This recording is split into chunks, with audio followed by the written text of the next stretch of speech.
ብርሃን ባንክ ዘመናዊ ቀልጣፋና ምቹ አገልግሎቱን በተሻለ ቅርበት ለውድ ደንበኞቹ ማቅረቡን በመቀጠል የሞባይል ባንኪንግ አገልግሎት ተጠቃሚ እንድትሆኑ በአክብሮት ይጋብዛል። በዚህ አገልግሎትም ደንበኞች የሞባይል ስልካቸውን ብቻ በመጠቀም የሂሳብ እንቅስቃሴያቸውን ማወቅ፣ አጭር የሂሳብ መግለጫ መጠየቅ፣ የቼክ ደብተር ማዘዝ፣ የቼክ ክፍያ መረጃ መከታተል፣ የውጭ ምንዛሬ ተመን ማወቅ፣ ከአንዱ ሂሳብ ወደ ሌላ ሂሳብ ገንዘብ ማስተላለፍ፣ ቋሚ ክፍያ ትዕዛዝ መስጠት፣ የብድር ክፍያዎችን መፈጸም ይችላሉ። በዚህ አጋጣሚም የብርሃን ካርዶን በመጠቀም በሽያጭ ማዕከል ማሽን ፖስ ለግብይቶ ክፍያውን መፈጸም እንደሚችሉ ብርሃን ሲያበስራችሁ በታላቅ ደስታ ነው። በጊዜና በቦታ ያልተገደበ ምቾትና ዘመናዊነትን ያነገበ አገልግሎት ተጠቃሚ ስናደርገው ደስ ይለናል። ብርሃን ባንክ እንደ ስማችን ብርሃን ነው ስራችን። ተመልሰናል አድማጮቻችን። አረፌም 95.1 ላይ ትገኛላችሁ። ፉትቦል ካፌ ነው ፕሮግራሙ። የዙቢሜንዲን ጉዳይ እንመልከት። በአርሰናል ተጽዕኖ ጎልቶ እየታየ መጥቷል። ይሄ ተጫዋች እንግዲህ ቀደም ሲል በርካታ አስተያየቶች አድማጮቻችን አስተያየቶቻቸውን ሲሰጡ ያው ብዙ ጊዜ ፋውል ላይ ስለማይገኝ እንደዚህ አይነት ቦታዎች ላይ ስለማይገኝ ስራው የደበዘዘ ይመስላል እንጂ እንደውም ለዴክላን ራይስ ጥሩ መጫወት በዚህ ውድድር ዓመት ደግሞ የበለጠ መጫወት ይሄ ተጫዋች አስተዋጽኦ እንዳለው ሲገልጹ እንደነበር ተመልክተናልና እንመልከተው ይሄንን ጉዳይ። አሁን በጎሎች እንደዚሁም በሌሎችም መገለጽ ስለጀመረ እንጂ ከመጣ ጀምሮ ብዙም በዝውውሩ ብዙ አስተያየት የተሰጠበት ያለ ዝውውር አይደለም። በጣም ጥሩ ይመስለኛል በአርሰናል እያሳለፈ ያለው ጊዜ እንመልከተው። ክረምት ላይ አርሰናል ዝውውሮችን ሲፈጽም የበለጠ ከፍተኛ ኤክሳይትመንት ፈጥረው የነበሩ ዝውውሮች ነበሩ።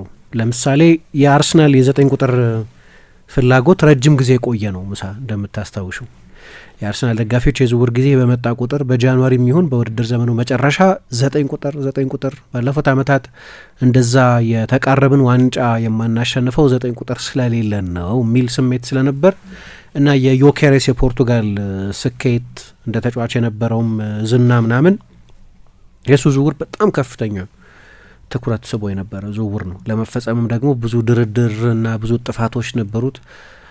በዛ ምክንያትም ድራማዊ መልክም ስለነበረው የዮኬሬስ ዝውውር ምናልባት ከሁሉም አርሰናል ከፈጸማቸው ዝውውሮች የአርሰናል ደጋፊዎችን መጠበቅ ከፍ ያደረገው ነው ሊባል ይችላል። ሁለተኛው ዝውውር እንደዚህ አይነት ከፍተኛ ግምት ያገኘው የኤቤሪች ኤዜ ዝውውር ነው። ኤዜ ደግሞ እነሱ ማቭሪክስ የሚሏቸው የበለጠ የቅንጦት፣ የበለጠ ምትሃተኛ፣ የበለጠ ክሬቲቭ፣ የበለጠ ጎል አስቆጣሪ፣ የበለጠ የጎል እድል ፈጣሪ አይነት ተጫዋች ስለሆነ የእሱ መምጣትም ከዛ ደግሞ ከአርሰናል ጋር የነበረው የልጅነት ታሪክም የአርሰናል የአካዳሚ ተጫዋች ሆኖ ያደገ የአርሰናል ደጋፊ የሆነ ቤተሰቦቹ ሁሉ የአርሰናል ደጋፊዎች የሆኑም ስለሆነ የእሱ መምጣትም በተለይ ደግሞ ባለፉት ጥቂት ዓመታት በክሪስታል ፓላስ ሁለት የሚማርክ እግር ኳስ የሚጫወቱ ተጫዋቾች ነበሩ፣ ኤቤሪቼዜና ማይክል ኦሊሴ። ሁለቱም በጣም የቅርብ ጓደኞች ናቸው። ፓላስ በአብዛኛው ፋንክሽናል ቡድን ቢሆንም ግን የእነዚህ ተጫዋቾች ክህሎት ደግሞ እንዲያውም አንዳንድ ሰዎች የአርሰናል ደንበኛ የአርሰናል ተጫዋች በቃ እንደ አንድሪያስ ሊምፐር፣ እንደ ፖል ሜርሰን፣ እንደ ቤርካምፕ፣ እንደ ፒሬስ፣ እንደ ሮሲስኪ፣ እንደ ክሌብ አይነት የእነሱ አይነት ታይፕ ተጫዋች ቴክኒካል በ10 ቁጥርና በክንፍ በኩል በሚጫወት ክሬቲቭ ተጫዋች መሀል ያለ ስለሆነ የእሱ መምጣትም ከፍተኛ ስሜት ፈጥሮ እንደነበር አስታውሳለሁ። የማርቲን ዙቢሜንዲ ዝውውር እንዲህ አይነት ከፍተኛ ገነን ያለ ትኩረት ከመነሻውም አላገኝም። ያው ያለ ምክንያት አይደለም። ቻቪ አሎንሶ አሁን ሰሞኑን በወጣ አንድ ዘገባ ለሪያል ማድሪድ ሰዎች የግድ ያስፈልገኛል ብሎ ነግሯቸው ነበር ይላሉ። በጊዜውም ሰምተን ነበር። ቻቪ አሎንሶ ይፈልገው ነበር፣ ምንም ጥያቄ የለውም። አስፈርሞስ ቢሆን ኖሮ ምን ይሆን ነበር የሱ የሪያል ማድሪድ ኃላፊነት? ቡድኑ የሚጫወትበት መንገድ እንዴት ዲክቴት ይደረግ ነበር እርግጠኛ አይደለሁም። ግን ሪያል ማድሪድ በትክክል የሚፈልገው አይነት ታይፕ ተጫዋች ነው። ለአመታት ቻቪ ሄርናንዴዝ ወደ ባርሰሎና ሊወስዱ ይፈልግ ነበር። አርነ ስሎት ወደ ሊቨርፑል እንደመጡ ወይ እሱ ወይም ማንም አይነት ፖሊሲ ነው የነበራቸው። እሳቸውም ሪቻርድ ሂውዝም ወይ እሱ ወይም ማንም ማለት በቃ እሱ ከመጣ ጥሩ ነው፣ ካልሆነ ሌላኛ የምንፈልገውን አይነት ፕሮፋይል የሚያሟላ ተጫዋች ስለሌላ አናመጣም ብለው ነው የወሰኑት። እንደዛም ነው የሆነው። ወይ እሱ ወይ ማንም እና ማንም አልመጣም የሱ ዝውውር ሳይሳካ ሲቀር። ማንቸስተር ሲቲ ከሮድሪ መጎዳት በኋላ ባለፈው ጃንዋሪ የዛሬ ዓመት አካባቢ ይህንኑ ተጫዋች ለማምጣት ፍላጎት እንደነበረው እንሰማ ነበር። ባየር ሚኒክ፣ ሁሉም ትልልቅ የአውሮፓ ክለቦች ከሞላ ጎደል ይህንን ተጫዋች ማስፈረም ይፈልጉ ነበር። ግን የዮኬሬስን የኤዜን ያህል ከፍተኛ ትኩረት አላገኝም። አንዱ የሚመስለኝ ዝውውሩ ቀድሞ ያለቀ ይመስል ስለነበር የዛሬ ዓመት የጃንዋሪ ዝውውር ገበያ ላይ አርሰናል ኤዜን በክረምት ማስፈረሙ አይቀርም የሚል መረጃ ሰማን። ከዛ ማርች ላይ ድርድሩ አለቀ ተብሎ ተዘገበ። ምንም እንኳ ጁላይ ከገባ በኋላ ቢሆንም የፈረመው እንደ አዲስ ዝውውር አልተቆጠረም መሰለኝ።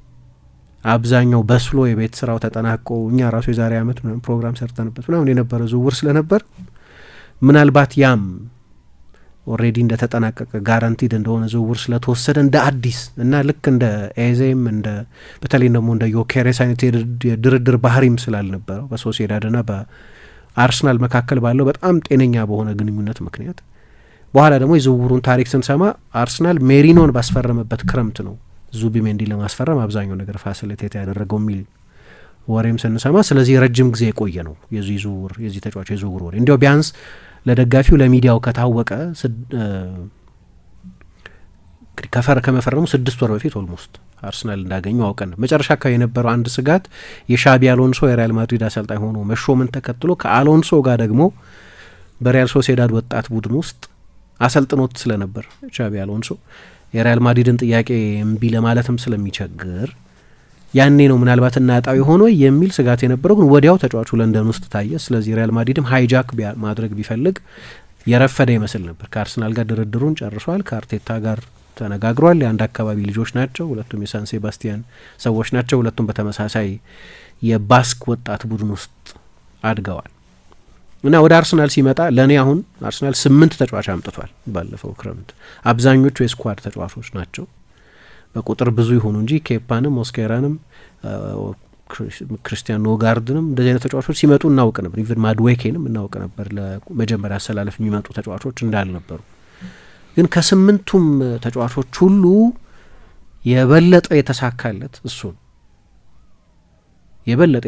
እሱ ነው ብቻ ሳይሆን በቻምፒየንስ ሊግም በፕሪሚየር ሊግ እሱን ያህል ብዙ ተጫዋች ያደረገ የአርሰናል ተጫዋች የለም። በፕሪሚየር ሊግ 21ዱም ጨዋታዎች ላይ ተሰልፏል። 20ው ላይ ጀምሯል። በቻምፒየንስ ሊግ 6ቱም ጨዋታዎች ተሰልፏል። 5ቱን ጀምሯል። አርሰናል በሁለቱም ውድድሮች መሪ ነው፣ በቻምፒየንስ ሊግም በፕሪሚየር ሊግም። ያ ቦታ ደግሞ አስተማማኝ ተጫዋች ከሌለሽ መሪ አትሆኝ። ቡድኑ የሚጫወትበትን መንገድ ዲክቴት የሚያደርግ ተጫዋች ስለሆነ እና ከአርሰናል ከፈረሙት ተጫዋቾች ብቻ ሳይሆን በአጠቃላይ በፕሪሚየር ሊግ ከምርጦቹ ዝውውሮች መካከል አንደኛው ነው። ወደ 250 ሚሊዮን ፓውንድ ገደማ ነው ክረምት ላይ ያወጡት እንዳልኩት እና ወደ ዋንጫ እንደረድረናል። በቃ በመጨረሻም the missing piece of that big jigsaw የጎደለችዋ የቼዝ ፓዝል ዮኬሬስ ነው የሚል ነበር። ከዛም በላይ ያቺ ፋይናል ፒስ ኦፍ ዘ ጂግሶ ሆኖ እየታየ ያለው ግን እና ከዛ በላይ ሆኖ እየታየ ያለው ዙቢሜንዲ ነው። በመከላከል ልክ ከ1-6 ቁጥር የሚጠበቀውን ስራ በመስራት አርሰናል 10 ክሊንሺት የጠበቀ 14 ጎሎች ብቻ በ21 ጨዋታዎች የተቆጠሩበት የተከላካይ መስመር ነው ያለው። ያለዚህ ሊያውም 8 የተለያየ የ4 ተከላካዮች ጥምረት ተጠቅሞ ጉዳት ብዙ አለ። እንደምታውቁ ሰሞኑን ካላፊዮሪ እየተጫወተ አልነበረም። የሆነ ጊዜ ጋብርኤል ዘለግላለ ጊዜ አልነበረም። የሆኑ ጨዋታዎች ላይ ሳሊባ አልነበረም። ስለዚህ ብዙ ለውጦች አሉ። ከሱ በስተኋላ ብዙ ለውጥ አለ። ሴትልድ ባክፎር አይደለም ያርሰናል ዘንድሮ። የተወሰኑ ጨዋታዎች ላይ ብቻ ነው ካላፊዮሪ፣ ቲምበር፣ ሳሊባ፣ ጋብርኤል አራቱም ጤነኞች ሆነው የተጫወቱት። ከኋላ ብዙ የሚለዋወጥ ነገር አለ። ግን ቡድን ውስጥ ካሉ ተጫዋቾች መካከል የእሱን ያህል ብዙ ኢንተርሴፕት ያደረገ ተጫዋች የለም። አሁን ልክ እንደ ፓርቴ ለምሳሌ ሃይ ፍላይንግ ታክለር አይደለም። በቃ አይንንሽን የሚጎትት አይነት ሸርተት የሚወርድ አይነት ተጫዋች አይደለም። በአብዛኛው ሴረብራል ተጫዋች ነው። ትክክለኛው ቦታ ላይ መገኘት እና ያንን ኳስ የግድ ሸርተት ወርዶ መቀማት አይጠበቅበትም። ፓውሎ ማልዲኒ ምን ይላል? የቀድሞ ታላቅ ተከላካይ ሸርተቴ ሲወርድ እንደ ተሳሳት ኳቃለሁ ይላል። ፖዚሽን ልክ አይደለም ማለት ያንን ለማካካስ ነው ታክል ወርደው። ፖዚሽኒንጉ ትክክል የሆነ ተጫዋች የታክልን እንደ ፋይናል ሪዞርት ነው የሚጠቅመው። ታክል ግዴታ አይደለም። ቦታው ላይ ከተገኘ ያለ ታክል ቦታው ላይ በመገኘቱ ምክንያት ብቻ ኢንተርሴፕት ያደርጋል። በኢንተርሴፕሽን አንደኛ ነው ከአርሰናል ተጫዋቾች ሁሉ። ከፕሪሚየር ሊግም ብዙ ኢንተርሴፕት ካደረጉ ተጫዋቾች መካከል አንደኛው ነው። በታክል ግን ካስፈለገም ግን ታክልም ይወርዳል። ቲምበር ብቻ ነው በታክል ቡድን ውስጥ የሚበልጠው። ረጅም አይደለም፣ ሜትር ከ85 ነው። በአየር ላይ ኳስ ደግሞ የሚበልጠው ጋብርኤል ብቻ ነው የአየር ላይ ኳስ አለቃ በሆነው ተጫዋች። አሁን እነዚህ የመከላከል ቁጥሮች ናቸው፣ ግን ተጽዕኖ ከዛም ከፍ የሚል ነው። የቀሩንን ጉዳዮች በማርቲን ዙቢሜንዲ ጉዳይ እንመልከት። የተጫዋች በአርሰናል እየሰጠ ያለውን ግልጋሎት እያነሳ ነው።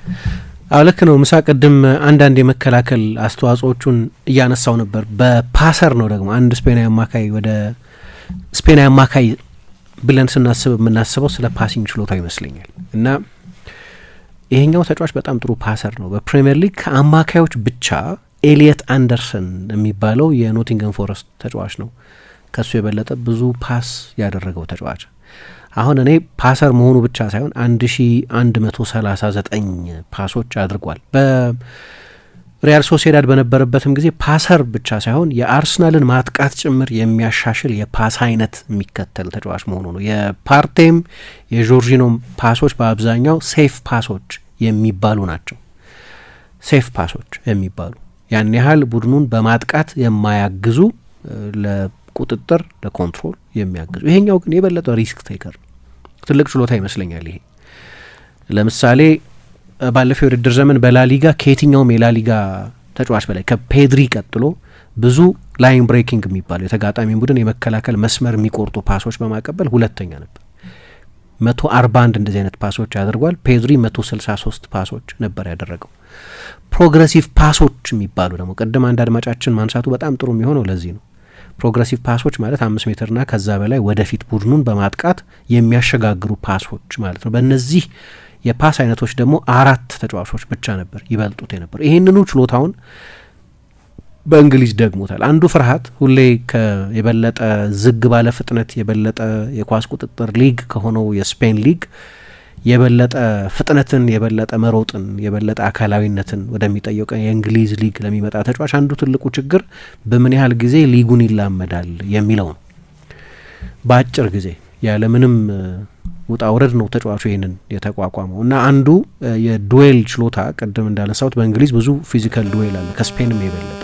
ስፔን የበለጠ ጨዋታው ፊዚካል ነው ፖዚሽናል ነው፣ እንግሊዝ የበለጠ ፊዚካል እና ልክ እንደሱ አይነት ስታዩ አጭር አይደለም ለ6 ቁጥር ግን ደግሞ ልክ ለምሳሌ ከሶሲዳድ እንደመጣው እንደ ሜሪኖ ረጅም ግዙፍ የአየር ላይ ኳስ ዶሚኔት እንዲያደርግ የሚጠበቅ የዱዌል ማስተር ምናምን ተብሎ የመጣ ተጫዋች አይደለም። ግን በጣም ብልህ ተጫዋች መሆኑን የምታውቂው በዚህ ውድድር ዘመን በፕሪሚየር ሊግ የአየር ላይ ኳስ በማሸነፍ 4ኛ ነው 5ኛ አማካይ ነው። ረጅም አይደለም ግን የአየር ላይ ኳስ ማሸነፍ የአየር ላይ ዱዌል ኮንቴስት ማድረግ በዚህም በጣም ጥሩ ተጫዋች ነው እና አሁን ደግሞ የአንዳንዶቹን ተጫዋቾች ተጽዕኖ የምታዩ ራሳቸው ለቡድኑ በሚሰጡት አገልግሎት ብቻ በተናጥል ያ ተጫዋች በሚሰጠው ጥቅም ብቻ ሳይሆን በዙሪያው ያሉትን ተጫዋቾች ጥሩ እንዲጫወቱ በማስቻል ነው። አርሰናል ሻምፒዮን ቢሆን እና የአመቱ ኮከብ ተጫዋች መመረጥ ቢኖርበት ብዙ ጊዜ ከሻምፒዮን ቡድን ይመረጣል የአመቱ ኮከብ ተጫዋች። ሁልጊዜም ባይሆን ግን ብዙ ጊዜ እዛ ሻምፒዮን የሆነው ቡድን ውስጥ የጎላ ተጽዕኖ ያለው ተጫዋች ደግሞ በግል ያሳለፈው ሲዝን በወል ያመጣው ውጤት ሁለቱ ተደምሮ ምናልባት ራይስ ይመረጥ ይሆናል። ግን ለራይስ ቅድም አንቺ በጣም ጥሩ እንዳነሳሹ ለራይስ እንደዚህ አይነት የተዋጣለት የውድድር ዘመን ማሳለፍ ደግሞ አብሮት የሚጫወተው ተጫዋች አስተዋጽኦ ቸል ሊባል አይችልም። ራይስ በጣም አስደናቂ የውድድር ዘመን ነው እያሳለፈ ያለው። በጎሎች ብቻ የምትለኪው አይደለም። ራይስ በነገራችን ላይ ቡድን ውስጥ እንደዚህ ብዙ ፓስ ያደረገበት ሲዝን ያለ አይመስለኝም። በ9 ፓስ ብቻ ነው የሚያንሰው ከዙቢሜንዲ። በፕሪሚየር ሊግ ከቶፕ 10 ብዙ ፓሰሮች መካከል አንደኛው ዴክላን ራይስ እና አጠገቡ የሚጫወተው ዙቢሜንዲ መሆኑ አንዳንዴ አንዳንድ ተጫዋቾች ችሎታ የሚታየው በዙሪያቸው ያሉ ተጫዋቾችን በሚያሻሽሉበት ወይም የነሱ በዙሪያቸው ያሉ ተጫዋቾች ተጽዕኖ ከፍተኛ እንዲሆኑ በሚያደርጉበት ተጽዕኖ ነው። ራይስ ምን ብሏል? የማይታመን ተጫዋች ነው። ከሱ ጋር መጫወት በጣም ቀላል ነው። ለመጀመሪያ ጊዜ አብረን ልምምድ ከሰራንበት የፕሪሲዝን ጨዋታ ጨምሮ በጣም ጥሩ ሲዝን እንደምናሳልፍ እርግጠኛ ነበርኩ። የተለየ የእግር ኳስ አእምሮ ያለው ተጫዋች ነው። መቼስ የስፔን 6 ቁጥሮችን ታውቋቸዋላችሁ ምን አይነት እንደሆኑ። በመጀመሪያው የቢልድ አፕ ፌዝ በጣም ጥሩ ናቸው። ከኳስ ጋር በመዞር በጣም ጥሩ ናቸው። ወደፊት በመጫወት ወደ ፖኬቶች ወደ ክፍት ቦታዎች ኳስ በማቀበል በጣም ጥሩ ናቸው። እነዚህን ሁሉ በተሳለጠ መንገድ የሚያደርግ ተጫዋች ነው ብሏል። እኔ ሳየው አንዳንድ ጊዜ ምንድነው የሆነ ምትሃት እንወዳለን እና የቴሌቪዥን ሰብስክሪፕሽን የምትከፊውም በስቴዲየም ትኬት ገብቶ የሚገባውም ሰው በአብዛኛው ማየት የሚፈልገው ከርቀት የሚቆጠሩ አስደናቂ ጎሎች፣ 2-3 ተጫዋቾች አልፎ የሚሄዱ አስደናቂ የፌንታ የአብዶ ችሎታ ያላቸው ተጫዋቾች፣ የማይታመኑ ፍሊኮች አሏቸው፣ የሚገርም ፔዳላዳ ወይም ኤላስቲኮ ያላቸውን ተጫዋቾች ብናይ እንመርጣለን። ግን እግር ኳስን በጣም አንድን ቡድን ኤፊሽንት የሚያደርገው ቤዚክ በሆኑ ነገሮች ላይ የተዋጣለት ተጫዋች ነው። ዙቢሜንዲ አብዛኞቹን ቤዚክ የሚባሉትን ነገሮች ከ1-6 ቁጥር ከሚጠበቁ መሰረታዊ ቴክኒካዊ ችሎታዎች መካከል አብዛኞቹን በተዋጣለት ሁኔታ ነው የሚያደርገው። ያ ሲምፕሊሲቲ ነው የቡድን ጓደኞቹና አሰልጣኞቹ በጣም እንዲያደንቁት የሚያደርገው። ምናልባት ከፊት እንዲህ አይነት ፈራሚ እንዴት አይነት ፈራሚ ነው ብሎ ብዙ ሰው ሲያደንቀው ማትሰም ቀላል ስለሚመስል፣ ክራይፍ ደግሞ እንዳለው በእግር ኳስ ከባዱ ነገር እግር ኳስን ማቅለል ነው ይላል። ሲምፕሊሲቲ ነው ይላል። ሶ ሲምፕል አብዛኞቹ ነገሮች ሲያደርግ በሲምፕሊሲቲ ነው የሚያደርገው። የቱ ጋር መጫወት እንዳለበት ያውቃል። መቼ ዳይሬክት መሄድ እንዳለበት ያውቃል። መቼ የጨዋታ ፍጥነት መቀነስ እንዳለበት ያውቃል። መቼ ሆሪዞንታል መሆን እንዳለበት ያውቃል። መቼ በሀፍተርን ዞሮ ኳስ መቀበል እንዳለበት ያውቃል። መቼ አሁን ደግሞ በቅርብ ጊዜ እንደሚያደርገው መቼ ወደ ተጋጣሚ ቡድን ሳጥን መሄድ እንዳለበት ያውቃል። የቱ ጋር ስፔስ እንዳለ ማወቅ ይጠይቃል። ይሄ እንዲሁ ሲምፕል ይመስላሉ እነዚህ። የኳስ የፓስ ሚዛኑ በጣም አስደናቂ ነው። የዌይት ኦፍ ዘ ቦል የሚባለው አልበዛ ያላነሰ እና በትክክለኛው እግር ላይ መላክ። ለራይስ ከሆነ ፓስ የምታደርጊው ራይስ የቀኝ እግር ተጫዋች ነው። ስለዚህ ለግራ እግሩ ከሆነ የምትልኪው ተጨማሪ ሰከንድ ይወስዳል ማለት ነው። ተጨማሪ ወይም ሽራፊ ክፋይ ሰከንድ ይወስዳል ማለት ነው። መጀመሪያ ኮንትሮል ማድረግ አለበት፣ ከዛ ወደ ቀኙ ማምጣት አለበት። ያን የሚዘጋ ስፔስ አለ። ስለዚህ ለቀኝ እግሩ መሆን አለበት። ሜቢ ለቀኙ የውስጥ እግሩ መሆን አለበት። ሉሲያን ፋቭረ እንደዛ ይላሉ። ለእግር መዳፍ ፓስ ማድረግ ነው የሚሉት ነገር አለ። ያቺ በእግር ኳስ በኤሊት እግር ኳስ ዞሮ ዞሮ ጨዋታው የሚደረገው ክፍት ቦታ ለማግኘት እና በፍጥነት ያንን ክፍት ቦታ ለማጥቃት ነው። ያ ፓስ ያንን ስፔስ የተከፈተውን ስፔስ ቶሎ እንድታጠቂው ሊያደርግ ይችላል። ከዘገየ ፓሱ የተሳሳተ ከሆነ ለሮንግ ፉት ለሚሉት ለደካማ እግሩ ከሆነ የሚሰጠው ያቺ ስፔስ ትዘጋል። ለኦዴጋርድ የምታቀቢው ፓስና ለራይስ የምታቀቢው ፓስ አንድ አይነት ሊሆን አይችልም። ከምጣኔው ጀምሮ የፓስ ምጣኔ ማለት ነው ዌይት ኦፍ ዘ ቦል ማለት የፓስ ምጣኔውን በጣም አስደናቂ ነው። ከዛ ባለፉት ጥቂት ዓመታት ለአርሰናል አንደኛው ችግር የነበረው ምናልባት ራይስን ከሆነ ጊዜ በኋላ የአርቴታም ግንዛቤ የሚመስለኝ ተጫዋቹን ፈቶ መልቀቅ ያስፈልጋል። ከሳጥን ሳጥን እንዲጫወት መፍቀድ ያስፈልጋል። በተጋጣሚ ቡድን ውስጥ የበለጠ ተጽዕኖ እንዲጎላ ማድረግ ያስፈልጋል። ባለፉት ጥቂት ዓመታት እንደዛን የተጫወተው ግን አርሰናል ኳስ ባጣ ቁጥር በፍጥነት ሁለተኛ ፒቮት ሆኖ መመለስ ነበረበት። ፓርቴ ነው ባለፈው የውድድር ዘመን ብዙ የተጫወተው። ፓርቴ ጉዳት ብዙ ዓመት ያስቸገረው ተጫዋች ነው። ስለዚህ ቀስ በቀስ ያ አካላዊ ቅልጥፍና እየቀነሰ ስለነበር በፍጥነት ሁለተኛ ዲፌንሲቭ ሚድፊልደር መሆን ነበረበት። አሁን የዙቢሜንዲ መኖር ምንድነው? አምና በሲስተም ካየሹ በተለይ ያለ ኳስ አርሰናል በደብል ፒቮት በደብል ዲኤምስ ነበር የሚጫወተው። በሁለት የአማካይ ተከላካዮች ነበር የሚጫወተው። አሁን ልክ ነው በደብል ፒቮት ነው የሚጫወተው፣ ግን ኮምፕሊመንት በሚደራረጉ ሁለት አማካዮች እንጂ ራይስ የግድ እየተመለሰ ኮምፕሊመንት በሚያደርገው ሌላ 6 አይደለም የሚጫወተው። አምና የነበረው ፓርቴ እየሄደ ራይስ እየተመለሰ እና እንደዚህ አይነት የሚና መቀያየር አይደለም የነበረው። ፓርቴ ስታቲክ የሆነ እዛው ቦታው ላይ የሚቆም 6 ነው፣ ግን ብቸኛ ፒቮት ሆኖ መጫወት የሚችልበት አካላዊ ቅልጥፍና ስላልነበረው እየተንደረደረ ወደ ኋላ መመለስ አለበት ራይስ። አሁን የአርሰናል የአማካይ ክፍል በመጠኑ የፓሪስ ሳን ዠርማን የባለፈውን የውድድር ዘመን የአማካይ ክፍል ባህሪ መላበስ ጀምሯል። ሶስቱም ተጫዋቾች ኦዴጋርድ ሲኖር በተለይ ኦዴጋርድ ሲኖር ሶስቱም ተጫዋቾች የተለያዩ ዞኖችን ይዞ የመጫወት ቅለት አላቸው። ኦዴጋርድ ጠለቅ ብሎ መጫወት ይችላል። ጠንካራ ሰራተኛ ነው። 11፣ 12፣ 13 ኪሎ ሜትር በጨዋታ መሸፈን ይችላል። ከኳስ ጋር ያለው ቴክኒካዊ ችሎታ የሁሉም ሰው የአርሰናል ዋናው ፈጣሪ ተጫዋች ቢለውም ግን ያለ ኳስ ያለው ኢንቴንሲቲ ነው ለአርሰናል ሁልጊዜ ጨዋታዎች እንዲጀምር የሚያደርገው። በፕሬሲንግ የአርሰናል አንደኛ ተጫዋች ነው። ግን ደግሞ ጠለቅ ባለ ዞን ኢንተርሴፕሽን ላይ ጥሩ ነው። የኳስ የያዘን ተጫዋች ጫና ውስጥ እንዲሆን ማድረግ ይችላል። ወርክ ሬቱ በጣም ከፍተኛ ነው። ወደፊት ሲጠጋ የሱ ዞን ደግሞ ወደፊት ተጠግቶ መጫወት። ይሄንኑ ተመሳሳይ አይነት ተግባር በሌላ አይነት መንገድ ዴክላን ራይስ መፈጸም ይችላል። ራይስ ጠለቅ ብሎ 6 ቁጥር መሆን ይችላል፣ ወደፊት ተጠግቶ 8 ቁጥር መሆን ይችላል፣ ቦክስ ክራሸር መሆን ይችላል፣ ቦክስ ዲፌንደር መሆን ይችላል። ሁለቱንም ኮስት ቱ ኮስት መጫወት ይችላል። በጎ ነገር ዙቢሜንዲ እነዚህንም ነገሮች ማድረግ ይችላል። በቅርብ ጊዜ ጎል ሲያስቆጥር የምናየው የ6 ቁጥር ጎሎች አይደሉም። አስቶን ቪላ ላይ ያንን ጎል ሲያስቆጥር ወይም ከትላንት በስቲያ ቼልሲ ላይ ያንን ጎል ሲያስቆጥር ብዙ ጊዜ ፓርቴ ጎሎች ያስቆጥር ነበር። በተለይ መጀመሪያ በነገራችን ፓርቴ በአንድ ሲዝን ከ4 ጎል በላይ ያስቆጥሩ አያውቅም። ዙቢሜንዲ ገና ካሁኑ ሲዝኑ 4 ወር እየቀረው 4 ጎል ያስቆጥሯል። 7 የጎል ተሳትፏል። ለ6 ቁጥር በጣም ከፍተኛ ነው። በጣም ከፍተኛ ነው። 16 ሙከራዎች አድርጓል በፕሪሚየር ሊግ ብቻ በዚህ የውድድር ዘመን። የሚለየው ፓርቴ በአብዛኛው ጎሎች ካስቆጠረ ከሳጥን ውጪ ነው ጎሎች የሚያስቆጥረው። ጥሩ ሹተር ነበር። በተለይ መጀመሪያ አካባቢ አንዳንድ ትልልቅ ጎሎች ያስቆጥር ነበር። ይሄኛው ግን በፕሮሰሱ መጨረሻ ላይ ፊኒሸር መሆን የሚያስችል ኢንቴሊጀንስ አለ። ያንን በሚያደርግበት ጊዜ ወይ ኦዴጋርድ ይመለሳል ወይ ራይስ ይመለሳል። በፔዤ አምና ፔዤ አንድ ፊክስድ 6 አልነበረውም። በወረቀት ደረጃ ሩበን ኔቬሽ እንደዛ ይመስል ማን ነው ጆዋው ኔቬሽ እንደዛ ይመስላል። ግን ኮምፕሊመንት ስለሚደራረጉ ብዙ ጎል ሲያስቆጥር ታየዋለሽ፣ ወይ የመጨረሻ ፓስ ሲያቀብል ታየዋለሽ፣ ወይ ከመጨረሻው ፓስ በፊት የነበረ ፓስ ሲያቀብል ታየዋለሽ። ግን ሶስቱም ፋቢያን ሩይዝም ቪቺኛም ይህንኑ ሚና መቀያየር የሚችሉ ተጫዋቾች ናቸው። ስለዚህ የአርሰናል አማካይ ክፍል ካለፈው የውድድር ዘመን የበለጠ ዳይናሚዝም አለው።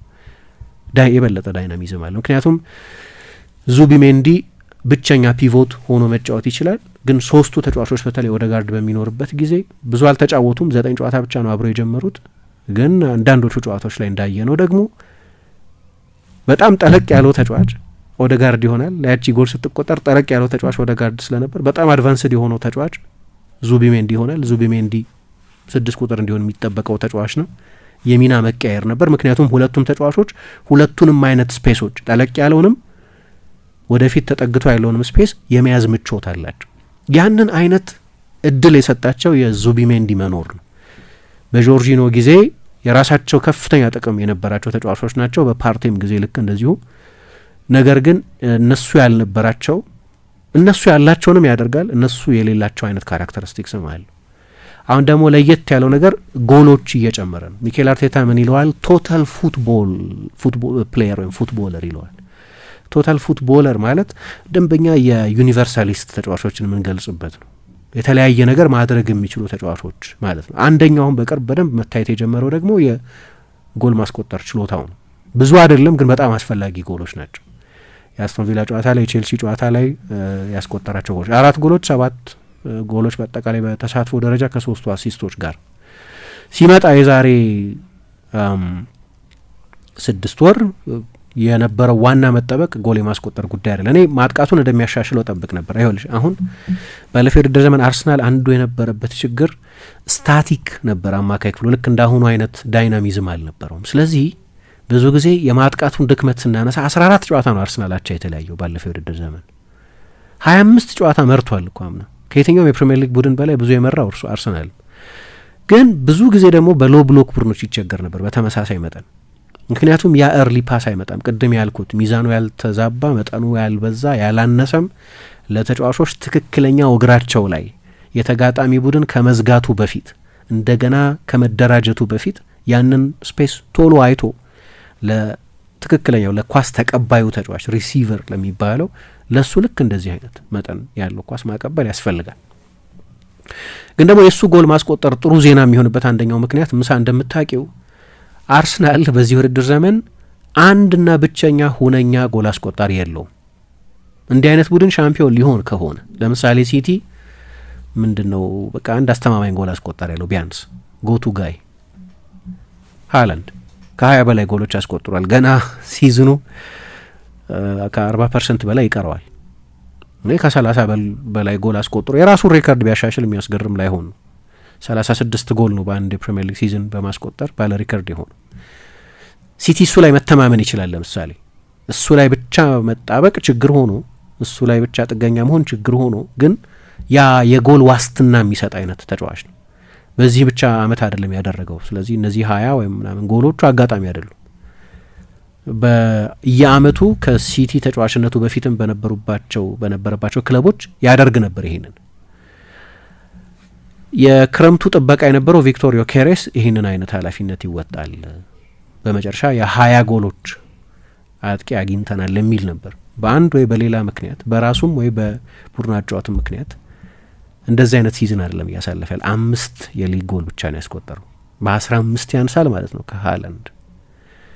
ስለዚህ አርሰናል ለጎል አንድ ተጫዋች ላይ ብቻ ጥገኛ መሆን አይችልም። የተለያዩ የጎል ማስቆጠሪያ መንገዶችን መፈለግ አለበት። የዙቢሜንዲ ጎል የማስቆጠር ዜና ጥሩ የሚሆነው ለዚህ ነው። አንደኛ ጨዋታዎቹ ትልልቅ ናቸው፣ ለምሳሌ ቪላ እና ቼልሲ። ሁለተኛ ግን 4 ጎል ከ6 ቁጥር ማግኘት ብቻውን በጣም ጥሩ ዜና ነው። በጣም ጥሩ ዜና ነው። በዚህ ውድድር ዘመን ቡድን ውስጥ ያሉትን ተጫዋቾች ተመልከች። ዮኬሬስ በሁሉም ውድድሮች 8 ጎል ነው ያስቆጠረው። ግን አርሰናል ከሲቲ የሚለይበት አንደኛው ምክንያት ለምሳሌ የጎል ስርጭቱ በጣም ጥሩ ነው። ከተለያዩ ተጫዋቾች ነው ጎሎች የሚያገኙ። 16 የተለያዩ ጎል አስቆጣሪዎች አሉት በዚህ ውድድር ዘመን፣ ራስ ላይ የተቆጠሩትን ጎሎች ትተን ማለት ነው። 16 የተለያዩ ጎል አስቆጣሪዎች አሉት። ለምሳሌ ራስ ላይ የተቆጠሩትን ጎሎች ምናምን ብቻ ብትወስጂ ከአርሰናል ጎል አስቆጣሪዎች 5ኛ ስፍራ ላይ የሚቀመጠው ራሳቸው ላይ የተቆጠሩ ተጫዋቾች ጎል። ቡድን ውስጥ ብዙ ጎል ያስቆጠረው ተጫዋች በሁሉም ውድድሮች ጋብርኤል ማርቲኔሊ ነው። 9 ጎል በሁሉም ውድድሮች። በቻምፒየንስ ሊግ 5 ጎል ስላስቆጠረ፣ በኤፍኤ ካፕ በቀደም ሀትሪክ ሰርቷል እና በፕሪሚየር ሊግ ግን አንድ ካልተሳሳትኩ 1 ጎል መሰለኝ ያስቆጠረው። ሲቲ ላይ 2 ጎል ሜቢ እንደዚህ ነው። እና አሁን ከሲቲ ብቻውን ሃላንድ ጎል ብዙ ጎል የሚያስቆጥ የአርሰናል ከፍተኛ ጎል አስቆጣሪዎች በፕሪሚየር ሊግ ትሮሳር ና ዮኬሬስ ናቸው።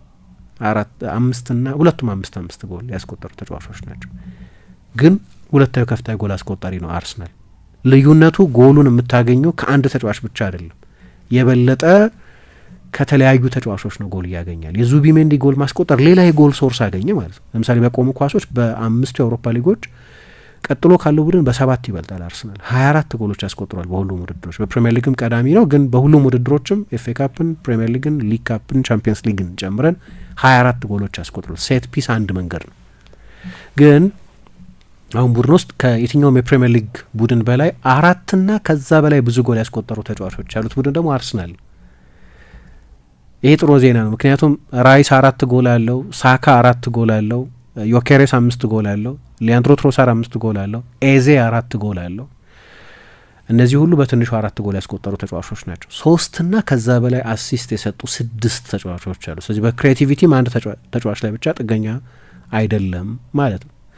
ይህም ጥሩ ነገር ነው። ግን የዙቢሜንዲ ደግሞ ሌላ አይነት አንግል የሚሰጣቸው አይነት ተጫዋች ነው፣ ከጥልቅ የሚመጣ ሯጭ ስለሆነ። ለመጨረሻ ጊዜ አነስተኛ ጎል ያስቆጠረ ተጫዋች ኖሮት ሻምፒዮን የሆነው የጆዜ ሞሪኞ ቼልሲ ነው። 2004-5 የውድድር ዘመን ላይ 95 ነጥብ ይዘው ሻምፒዮን በሆኑበት በሳቸው የመጀመሪያው ሲዝን ላይ ላምፓርድ ነበር ከፍተኛ ጎል አስቆጣሪያቸው። 13 ጎል ብቻ ነው ያስቆጠረው። ደግሞ የቼልሲ ዋናው የፍጹም ቅጣት ምት መቺ ስለሆነ ምናልባት 5-6 ጎሎች የፍጹም ቅጣት ምት ጎሎች ነበሩ ማለት ነው። ግን ሻምፒዮን ሆኑ 95 ነጥብ ይዘው። ሪካርድ ነበር 95 ነጥብ። ብዙ ጊዜ ከ90 ነጥብ በላይ አይታለፍም ነበረ ኮንቴ መጀመሪያ ሲመጣ። ከዛ የፔፕ ቡድኖች የክሎፕ ቡድኖች ኮመን አደረጉት እንጂ 90 ነጥብ አይጠየቅም። ስለዚህ ወይም ግዴታ አልነበረም። ምሳሌ አርሰናል ኢንቪንሲብል የሚባለው ቡድን 90 ነጥብ ነው የነበረው። በእርግጥ እግር ኳስ ሌላ አይነት ነበር ያን ጊዜ። እያንዳንዱ ሲዝን የራሱ ባህሪ ያለው እንደዚህ። ከዛ ቀጥሎ ሲቲ ነው 13 ጎል ብቻ ያስቆጠረ ተጫዋች ኖሮት ሻምፒዮን የሆነው 2020-2021 የውድድር ዘመን። ጉንዶዋን በተመሳሳይ 13 ጎል ብቻ አስቆጥሩ። አሁን በእነዚህ ቡድኖች ውስጥ የነበረው አንዱ ልዩነት ግን ሌሎች የጎል ምንጮች ነበሯቸው። ለምሳሌ አሁን ጋብርኤል ማጋላይሽ እንደሚያደርገው ያኔ ጆን ቴሪ ብዙ የቆም ኳስ ጎሎች ያስቆጥራል። ከሁለቱ የክንፍ ተጫዋቾቻቸው ከሮበን ከዳፍ ከጆ ኮልም ጎሎች ያገኛሉ። ድሮግባ ነበር፣ አይ ቲንክ ድሮግባ 11 ጎል አስቆጥሯል በዚያ የውድድር ዘመን። አይጁር ጉጆንሰን የተወሰኑ ጎሎች ያስቆጥር ነበር እና ከሌሎችም ተጫዋቾች የተወሰኑ ጎሎች ያገኛሉ። አሁን ብዙ ጎል የሚያስቆጥር አንድ አውራ ጎል አስቆጣሪ በማይኖርሽ ጊዜ ከሌሎቹ ተጫዋቾች የሚኖር የጎል ኮንትሪቢዩሽን በጣም አስፈላጊ ይሆናል። አሁን ካለፈው ወር ወዲህ ብታይ ምሳ አርቴታ በፈቃደኝነት የበለጠ እንደዚህ አይነት ኃላፊነት እየሰጠው ያለ ይመስላል። በእርግጥ ትላንትና ስለ አርሰናል የቼልሲን የ1 ለ1 መከላከል ማኒፑሌት ስላደረገበት መንገድ ሲያነሳ የአርሰናል 3ቱ ተጫዋቾች በቼልሲ 3 ተጫዋቾች በሁለቱ እንደው ጥልቅ አማካዮች በኤንዞ ና በአንድሬ ሻንቶች ማርክ ለማድረግ ይሞክር ነበር። ስለዚህ ሁልጊዜ ኦደጋርድ ነጻ ይሆናል። ያንን ነጻ የሆነውን ተጫዋች ማርክ ለማድረግ የቼልሲ አንደኛው ተከላካይ የራሱን ቦታ ትቶ ይወጣል። ግን ኦደጋርድም በጣም በጥልቅ የመሳብ ችሎታ ስላለው የቼልሲ ተጫዋቾች የራሳቸውን የመከላከል ቅርጽ በሚያዛባ አቋቋም ላይ እንዲገኙ ያስገድዳቸዋል። ስለዚህ ኤንዞ ወይም ዌስሊ ፎፋና ኦደጋርድን ሲከተል ከጀርባው ስፔስ ይገኛል ማለት ነው። ስፔስ መፈለግ፣ ስፔስ ማግኘትና ስፔስን ቶሎ ማጥቃት ነው በቃ እግር ኳስ መጨረሻ ላይ። አሁን የዙቢሜንዲ በቅርብ ጊዜ የተሰጠው ያለው አንደኛው ኃላፊነት ባለፈው አንድ ወር ድረስ በጨዋታ አንድ ጊዜ እንኳን የተጋጣሚ ቡድን የፍጹም ቅጣት ምት ሳጥን ውስጥ ኳስ አይነካም። እስከ ዛሬ አንድ ወር ድረስ ካለፈው አንድ ወር በመለስ ግን እኔ ደግሞ አጋጣሚ አይደለም እላለሁ ከኦደጋርድ መምጣት በኋላ ግን 0.88 ጊዜ የተጋጣሚ ቡድን የፍጹም ቅጣት ምት ሳጥን ውስጥ በአማካይ ከአንድ በታች ማለት ነው ኳስ የሚነካ ተጫዋች አሁን 2 ይነካል 1.95 ኦልሞስት። ምክንያቱም ኤዜ ለምሳሌ አንደኛው ልዩነት ከኦደጋርድ ጋር ያለው ልዩነት ኤዜ የሎተች አማካይ ነው። ከኦደጋርድ ጋር ካወዳደርሽው ኦደጋርድ የበለጠ ፓሰር ነው፣ የበለጠ ብዙ ኳስ የሚነካ ነው፣ የበለጠ የሁለት ተጫዋቾች አይነት ተጫዋች ነው። ከኳስም ጋር ያለ ኳስም ኤዜ የበለጠ የሚጎላው ከኳስ ጋር ነው። ግን የኦደጋርድ መመለስን ተከትሎ ኦደጋርድ እነዚህን ዞኖች የሚቆጣጠር ተጫዋች ተስቦ የሚጫወት ያ አይነት የኦፍ ዘ ቦል ኢንቴንሲቲ ያለው ተጫዋች በመሆኑ ምክንያት ዙቢሜንዲን ከወራት በፊት በማንጠብቀው ድግግሞሽ የተጋጣሚ ቡድን የፍጹም ቅጣት ምት ሳጥን ውስጥ ኳስ መንካት፣ ጎሎች ማስቆጠር፣ የጎል ሙከራዎችን ማድረግ፣ የመጨረሻ ፓሶች የሚመስሉ ፓሶች መስጠት፣ ከሙከራ በፊት ያሉ ፓሶች መስጠት፣ እነዚህ ነገሮች ሲያዘወትር ቆየ። አሁን እዚህ ጋር የምናየው የኦደጋርድ መምጣት እና የኤዜ አድቫንስ ነው የዙቢ አድቫንስ ማድረግ ብቻ ሳይሆን ዙቢሜንዲም እዛ ቦታ ላይ ኮምፈርታብል የመሆኑ ነገር ነው ቁም ነገሩ። አሁን ይህንኑ ተመሳሳይ ኃላፊነት ለፓርቴ ብትሰጪው ለምሳሌ ፓርቴ ተመሳሳይ የፕሌይ ሜኪንግ ችሎታ የለውም፣ ተመሳሳይ አይደለም የፕሌይ ሜኪንግ ችሎታ። የበለጠ ኳስ ነጣቂ፣ የበለጠ አግሬሲቭ ተጫዋች ነው የነበረው። ይሄኛው ግን የበለጠ ኢንቴሊጀንት ተጫዋች ነው። ስለዚህ ተጫዋቾቹን በተለያየ ሚና ማጫወት ይቻላል። ይሄ ትልቅ የእግር ኳስ አእምሮን የሚጠይቅ ነው። ቶሎ ቶሎ ጨዋታን ማንበብ፣ ቶሎ ቶሎ ስፔሴቱ ጋር እንዳለ መገንዘብን የሚጠይቅ ነው። 9 ጨዋታ ብቻ ነው ዙቢሜንዲ፣ ኦደጋርድና ራይስ አብረው የተጫወቱት። አሁን የምናየው መግባባት ግን በሶስት ኢንቴሊጀንት ተጫዋቾች መካከል ያለ መግባባት ነው። ትልልቆቹ አሰልጣኞች ይህንን አይነት በጨዋታ መሀል ሮቴት የሚያደርግ ሚና ቶሎ ተረድተው የሚጫወቱ ተጫዋቾችን ይፈልጋሉ። ሶስቱም ደግሞ እንደዚህ አይነት ተጫዋቾች ናቸው። ራይስም እኮ ልክ እንደዚህ ሆኑ። ራይስ ሲመጣ 6 ቁጥር ሊያውም ብዙ ጊዜ ከ40% የማይበልጥ የኳስ ቁጥጥር ከሚያስመዘግብ ቡድን የበለጠ ሄቪ ፖሴሽን ቡድን የሚባል የበለጠ 60% ምናምን የሚቆጣጠር ቡድኖች በትንሹ 58% ነው የተቆጣጠረ ኳስ ወደሚጫወት ቡድን ሲመጣ አለሙ ሌላ ነው። ያኛው የበለጠ በጥልቅ መከላከል በጣም በብዙ የመከላከል ሼፕ ላይ የሚያተኩር ከዛ በመልሶ ማጥቃት የሚያጠቃ ቡድን ውስጥ ከነበር የሚጫወተው የአርሰናል ማጥቃት በጣም የተለየ ነው። የአርሰናል መከላከል በጣም የተለየ ነው። የአርሰናል የተከላካይ መስመር በጣም የተለየ ነው። የአርሰናል የተከላካይ መስመር የሚቆምበትም ርቀት በጣም የተለየ ነው። ይህንን አዳፕት ማድረግ ነበረበት። ራይስ ቶሎ ነው ተጽዕኖ መታየት የጀመረው። ያው ፕሪሚየር ሊግ ውስጥ የቆየ ተጫዋች መሆኑ፣ የለንደን ልጅ መሆኑ፣ ከአንድ የለንደን ቡድን ወደ ሌላ የለንደን ቡድን መሆኑ ምክንያቱ እሱ ሊሆን ይችላል። ግን ደግሞ ያንን የአርሰናልን የጨዋታ ስታይል አዳፕት ያደረገበት መንገድ ስለ ራይስ ስናስብ ብዙ ጊዜ ሴሬብራል ተጫዋች ነው ብለን አናስ የአእምሮ ተጫዋች ተደርጎ ሲጠቀስ አትሰሚም። የበለጠ ቡድን ውስጥም ያለው ቅጽል ስም ፈረሱ የሚል ነው። ፈረስ ለአድናቆት ነው ብዙ ጊዜ እንዳልኩት የፈረስ አይነት ጉልበት ያለ አትደክም ተጫዋች ለማለት ሲሉ የሚጠቀሙበት በጣም ትልቅ የአድናቆት ቃል ሊባል ይችላል። ግን ደግሞ ይህንን ሁሉ ያፍታታው የዙቢሜንዲ መኖር ነው። ለዚህ ነው ሲዝኑ ሲጀመር አርሰናል የሚጫወትበትን መንገድ የሚወስነው ፈራሚ እርሱ ነው ያልነው። ያን ጊዜ ሌሎቹ የበለጠ ርዕስ ከሳች ዝውውሮች የነበሩ ቢሆንም ግን አርሰናል የሚጫወትበትን ሁኔታ የሚወስኑ ናቸው። የሚጫወትበት ሁኔታ ውጤት ደግሞ የፐርፎርማንስ ክፍያ ነው። የአርሰናል ፐርፎርማንስ ጥሩ ሲሆን ነው ውጤት ጥሩ የሚሆን እና ይሄ ትልቅ የእግር ኳስ አእምሮ ያለው ተጫዋች የእግር ኳስ አእምሮ ያለው ተጫዋች መሆኑም ብዙ የሚያስገርም አይደለም። ምክንያቱም አንደኛ ስፓኒሽ ነው፣ ሁለተኛ ግን የቼዝ ተጫዋች ነበር እና የቼዝ ተጫዋች መሆን ደግሞ ያው ብዙ ተጫዋቾች ልክ እንደዚህ አይነት የበለጠ ማሰላሰል፣ የበለጠ ማሰብ፣ የበለጠ ስትራቴጂስት መሆን የሚጠይቅ ስለሆነ በሱ የእድሜ እርከን እኮ እንደዚህ አይነት ተጫዋች ነው የነበረው። እኔ ምን ይሏቸዋል መሰለሽ አሁን የአንዳንድ ተጫዋቾችን ኳስ ነጣቂ ተጫዋቾችን በሁለት ሊከፈሉ ይችላል። ይህንን አገላለጽ ተጠቅሜበታለሁ ከዚህ በፊት። እንደ እሳት አደጋ ሰራተኞች ይቆጥሯቸዋል የአማካይ ተከላካዮች።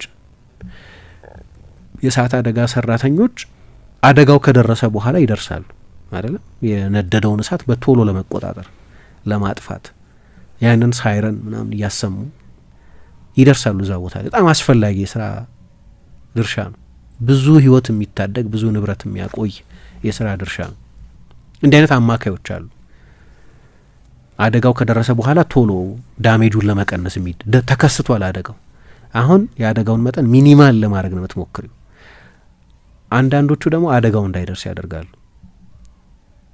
በማያቋረጥ ስካኒንጋቸው ስለ ጨዋታው ስለ ሜዳው ባላቸው የጂኦግራፊ ስዕል የቱ ጋ ነው አደጋው ሊመጣ የሚችለው የሚለውን ቀድሞ በማንበብ በመረዳት ያንን የሚያደርጉ ተጫዋቾች አሉ እና ብዙ አታያቸው።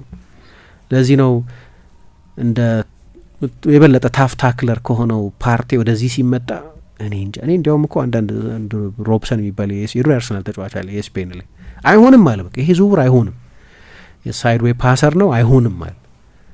ግን በደንብ በጥሩ ሁኔታ ነው የሆነው እና አንዱ ችሎታውም ይሄ ነው። የግድ የእሱን የአትሌቲክ ችሎታ እነዛን የስላይድ ሸርተቴዎች ምናምን ብቻ የማይጠይቅ አይነት የበለጠ ኢንቴሊጀንስ የሚጠይቅ አይነት ስለሆነ እና ይሄም ትልቅ ችሎታ ይመስለኛል። እኔ በጣም የተዋጣለት ዝውውር ነው የምለው። ምሳ ብርሃን ባንክ ዘመናዊ ቀልጣፋና ምቹ አገልግሎቱን በተሻለ ቅርበት ለውድ ደንበኞቹ ማቅረቡን በመቀጠል የሞባይል ባንኪንግ አገልግሎት ተጠቃሚ እንድትሆኑ በአክብሮት ይጋብዛል። በዚህ አገልግሎትም ደንበኞች የሞባይል ስልካቸውን ብቻ በመጠቀም የሂሳብ እንቅስቃሴያቸውን ማወቅ፣ አጭር የሂሳብ መግለጫ መጠየቅ፣ የቼክ ደብተር ማዘዝ፣ የቼክ ክፍያ መረጃ መከታተል፣ የውጭ ምንዛሬ ተመን ማወቅ፣ ከአንዱ ሂሳብ ወደ ሌላ ሂሳብ ገንዘብ ማስተላለፍ፣ ቋሚ ክፍያ ትዕዛዝ መስጠት፣ የብድር ክፍያዎችን መፈጸም ይችላሉ። በዚህ አጋጣሚም የብርሃን ካርዶን በመጠቀም በሽያጭ ማዕከል ማሽን ፖስ ለግብይቶ ክፍያውን መፈጸም እንደሚችሉ ብርሃን ሲያበስራችሁ በታላቅ ደስታ ነው። በጊዜና በቦታ ያልተገደበ ምቾትና ዘመናዊነትን ያነገበ አገልግሎት ተጠቃሚ ስናደርገው ደስ ይለናል። ብርሃን ባንክ እንደ ስማችን ብርሃን ነው ስራችን።